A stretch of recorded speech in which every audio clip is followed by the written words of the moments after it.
Welcome to Act 5, everybody. We're back in Athens, where we get a chance to catch up with Hippolyta and Theseus, who have just gotten married. Congratulations. Thank you, Athena.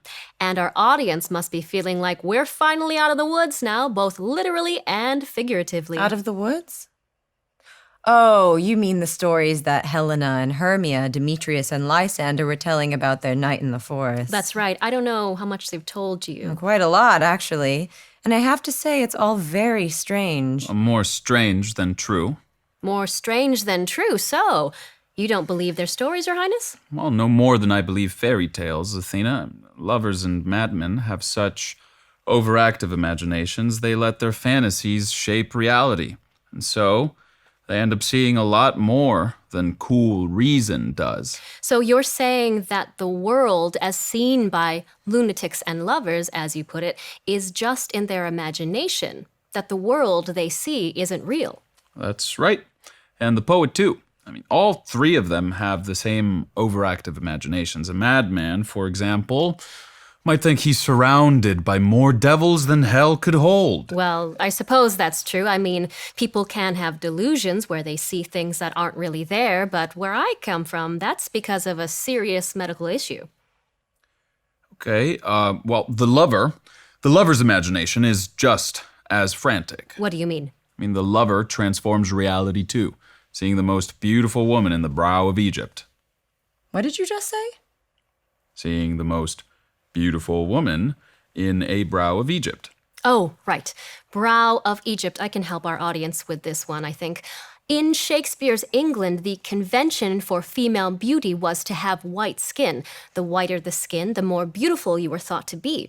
This convention of beauty was a bias about race, but it also related to class, as wealthy women could afford to stay out of the sun rather than work in the fields.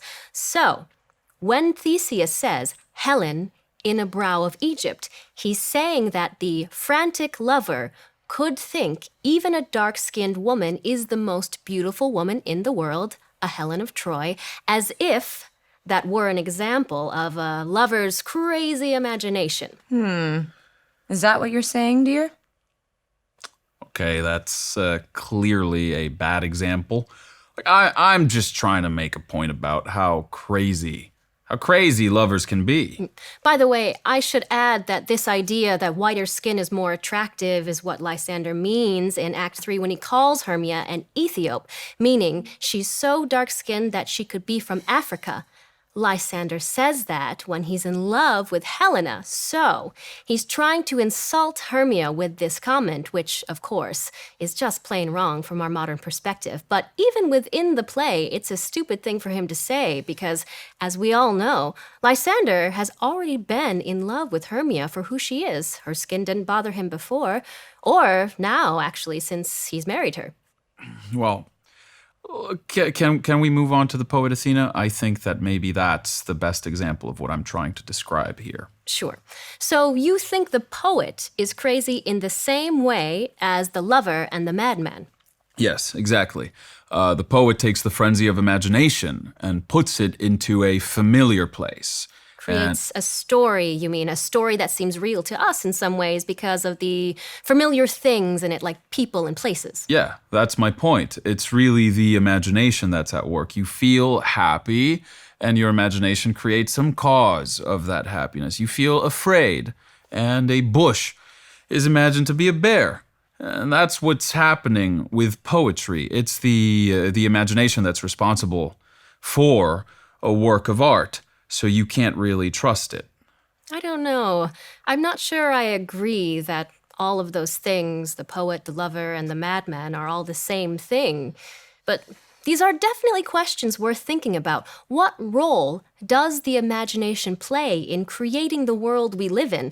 And what value does art have if it comes from the imagination? And I don't think you can explain the lovers' stories from last night by blaming overactive imaginations. They're all telling the same story. That's a good point.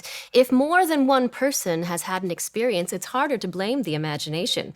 Your examples, Duke Theseus, were all singular. A madman, a lover, a poet. But these four experienced something as a group. And it's not just that. When they tell their stories, I can't help but to think that they experienced something truly strange and wonderful. I would love to keep talking about this, but I'm afraid we're going to have to leave it there for now. According to my notes, you're going to have a chance to ask these young lovers more about their experiences last night because they're arriving at the palace. Oh, wonderful. We can talk more about overactive imaginations later. It's time to enjoy our wedding day with celebration and entertainment. Let's go, my dear, and see what plays we have to choose from. Oh, we'll let you two get going. Thanks for joining us, everyone.